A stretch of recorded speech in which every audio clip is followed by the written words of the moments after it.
मोहब्बत अधूरी रह गई पर दोस्ती ने संवार दिया। दिल टूटा तो क्या, दोस्तों ने फिर से प्यार दिया। रिश्ते कुछ पल के थे पर दोस्ती उम्र भर की।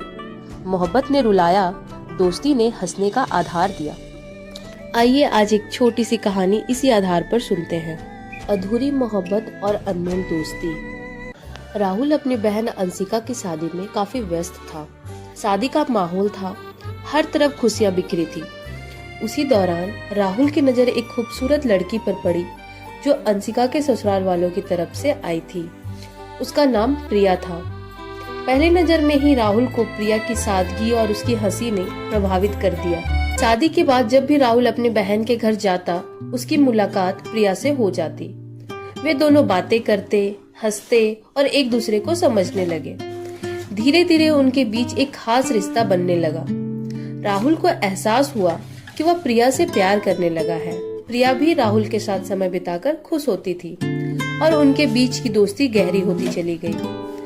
कुछ समय बाद राहुल ने हिम्मत करके प्रिया से अपने दिल की बात कह दी। प्रिया मुस्कुराई और राहुल को यकीन दिलाया कि वह भी उसे पसंद करती है। दोनों का प्यार धीरे धीरे परवान चढ़ने लगा। राहुल के दिल में एक नई उम्मीद जग गई थी, लेकिन किस्मत को कुछ और ही मंजूर था। एक दिन प्रिया ने राहुल से मिलने के बाद बताया कि उसे कोई और पसंद आ गया है और वह उस व्यक्ति के साथ अपनी जिंदगी बिताना चाहती है। राहुल के लिए यह सुनना बहुत मुश्किल था। उसका दिल टूट गया और वह गहरे सदमे में चला गया। उसने खुद को हर चीज से दूर कर लिया और डिप्रेशन में रहने लगा। उसी समय राहुल की मुलाकात एक और लड़की साक्षी से हुई। साक्षी उसकी बहन की एक पुरानी दोस्त थी और उसे राहुल की स्थिति के बारे में पता चला।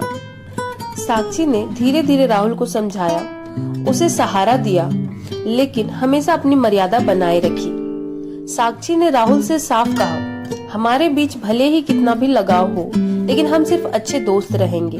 शादी की बात कभी हमारे बीच नहीं आएगी। राहुल को साक्षी का यह स्पष्ट रुख पसंद आया। दोनों ने दोस्ती की एक मजबूत नींव बनाई जो न किसी उम्मीद पर टिकी थी और न ही किसी शर्त पर। धीरे धीरे राहुल अपनी पुरानी चोटों से उबरने लगा और साक्षी की मदद से अपने जीवन में वापस खुशियों की ओर लौटने लगा। साक्षी के साथ उसका रिश्ता बहुत खास था, लेकिन दोनों ने कभी शादी या रिश्ते से जुड़ी कोई अपेक्षा नहीं रखी। कुछ समय बाद राहुल की शादी एक और लड़की श्वेता से हो गई जो उसका ध्यान रखती और उसे समझती थी। दूसरी तरफ साक्षी की भी शादी हो गई। दोनों अपनी अपनी जिंदगी में खुश थे और अपने जीवन साथियों के साथ आगे बढ़ने लगे। राहुल और साक्षी की दोस्ती हमेशा कायम रही, लेकिन उन्होंने अपनी सीमाओं को कभी नहीं लांघा।